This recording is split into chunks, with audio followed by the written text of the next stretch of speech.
The desert stretched far beyond the eye. Wind moved through dry grass like a whisper. A lone horse walked slowly across the plain. On its back rode a man named Jacob Holt. His hat shaded a tired face and eyes that had seen too many sunsets. The saddle creaked with every step of the horse. The sky burned gold and red. Jacob stopped on a small ridge and looked at the horizon. Nothing moved but dust. He opened his canteen and took a sip of warm water. Another day ending, he thought. He turned his horse toward the west. The sound of hooves echoed in the emptiness. A tumbleweed rolled across his path.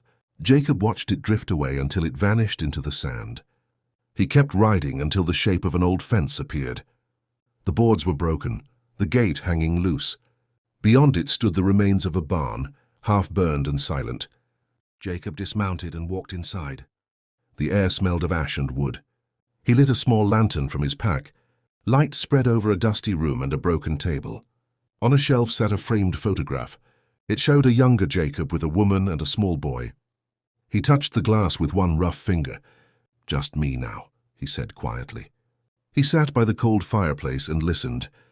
The desert outside breathed like a living thing. Coyotes cried somewhere far away.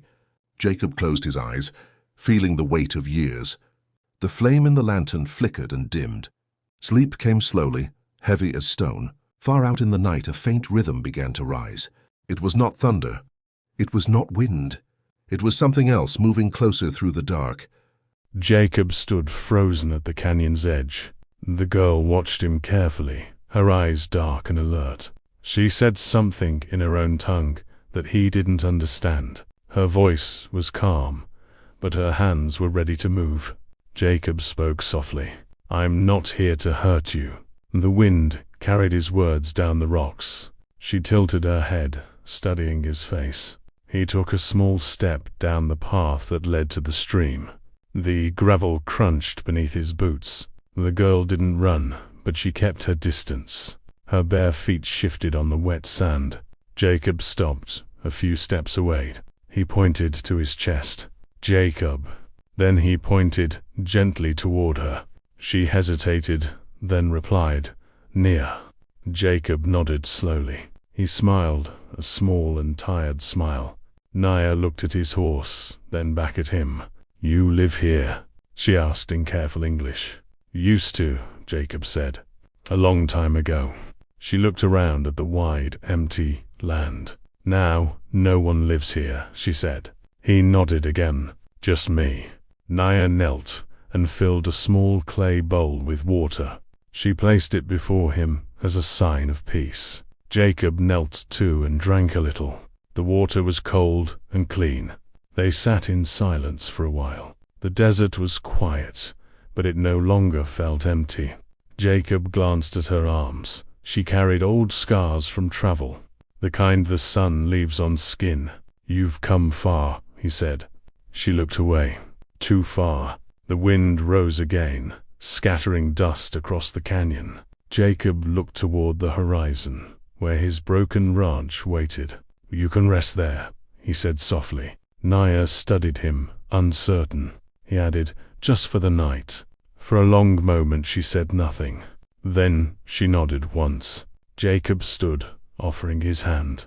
After a pause, she took it. The sun dipped lower behind the cliffs. Two figures began walking back across the sand. The rancher and the girl, the lonely desert watching them go. The sun hung low as they reached the ranch.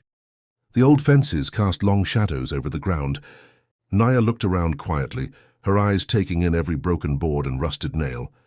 Jacob pushed the door open and motioned for her to enter. Inside, the air smelled of dust and old wood. Naya walked slowly, her steps light and careful.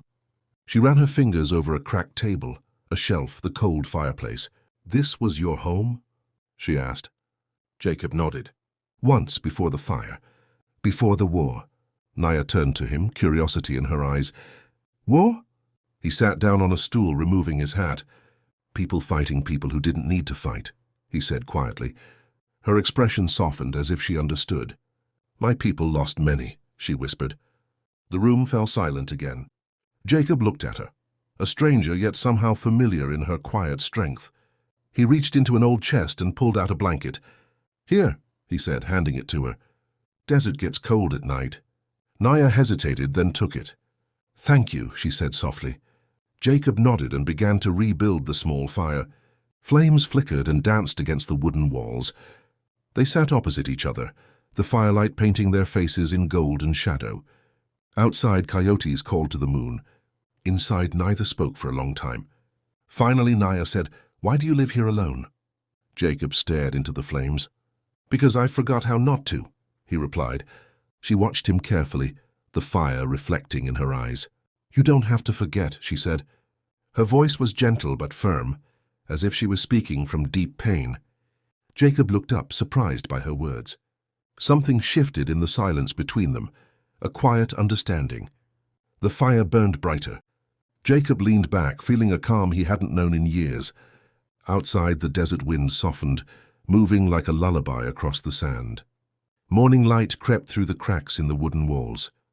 Jacob opened his eyes to the soft sound of movement. Naya was already awake, tending the small fire. She hummed quietly, the same melody he had heard in the canyon. He sat up, rubbing the sleep from his eyes. "You sing that song a lot," he said. She smiled faintly. "It's for the morning. It keeps the sun kind." Jacob chuckled. Never heard it said that way. Naya handed him a cup of water. He nodded in thanks and took a drink. The silence between them was no longer heavy.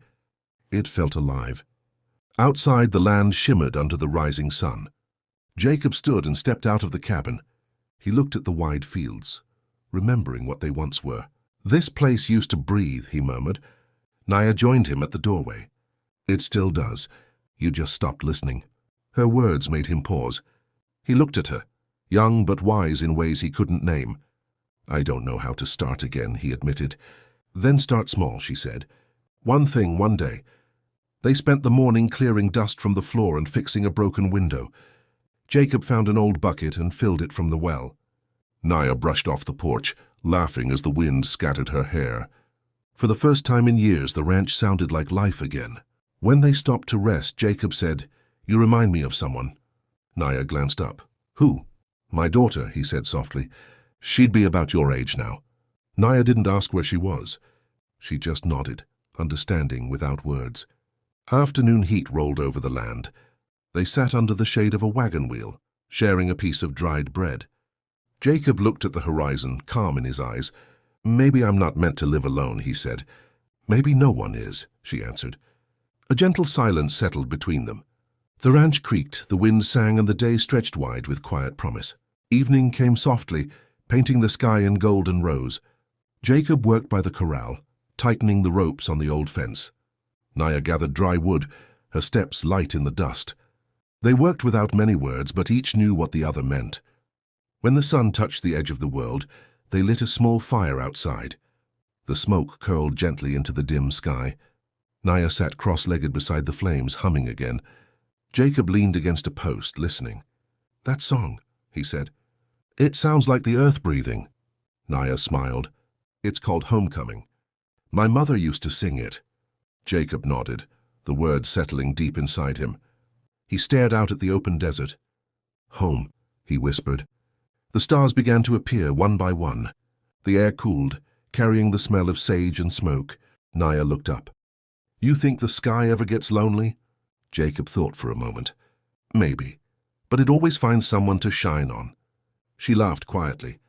"You talk like an elder." He smiled. "Maybe I've been alone too long. Makes a man talk to the stars."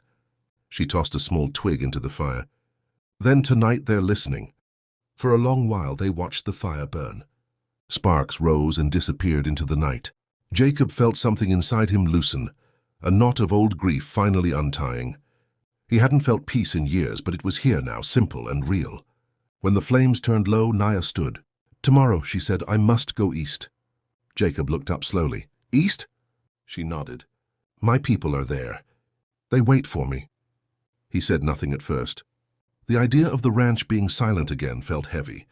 Finally he said, "You'll find them. You're strong." Naya smiled. "So are you, Jacob Holt." The night settled around them like a blanket. Two souls, once strangers, sat beneath the same quiet sky. Neither spoke again, but both understood what tomorrow would bring. Dawn broke pale and silver across the desert. Jacob was already awake, standing by the corral. The air was cold, the kind that carried change. Behind him, Naya packed a small cloth bundle. Neither spoke for a while. The silence was kind, not heavy. Jacob turned when he heard her footsteps. She stood by the doorway, the rising sun painting her face in gold. "You're really going," he said quietly. Naya nodded. "The path calls." Jacob looked at the ground, then at her again. "Be careful out there. The world's not gentle." She smiled faintly. "It doesn't need to be. Just honest." He liked that answer. It sounded like something he might have said long ago. From the barn, his horse snorted, restless. Naya stepped closer, holding out her hand. In her palm lay a small carved stone. "For you," she said. "It brings calm to those who listen." Jacob hesitated, then took it carefully. "Thank you," he said. His voice was rough but warm. She adjusted the strap on her shoulder. "I'll follow the river east," she said. He nodded. "It'll guide you true." For a moment they just looked at each other. No words could fit what they both felt. Respect, gratitude, and something like family. Jacob finally said, "If you ever come this way again..." She finished for him, smiling. "You'll be here." He returned the smile, slow and real. Naya turned toward the horizon, her steps light but certain. Jacob watched until she became a small shape against the morning light. Then she was gone, the desert taking her back gently. He stood there a long time, the stone warm in his hand. The wind moved through the grass, whispering her song, the one about homecoming. Jacob looked at his ranch, bathed in new sunlight. It felt different now, alive again. He breathed deeply and said softly, "Welcome home." Weeks passed beneath the wide desert sky. The sun rose and fell, painting the land in colors of fire and dust. Jacob worked the ranch again, one small task at a time. He fixed the roof, mended the fence, and cleared the well. Each day felt a little less empty. Sometimes he caught himself humming, the same tune Naya once sang. He didn't know all the words, but the melody stayed. It filled the silence better than loneliness ever did.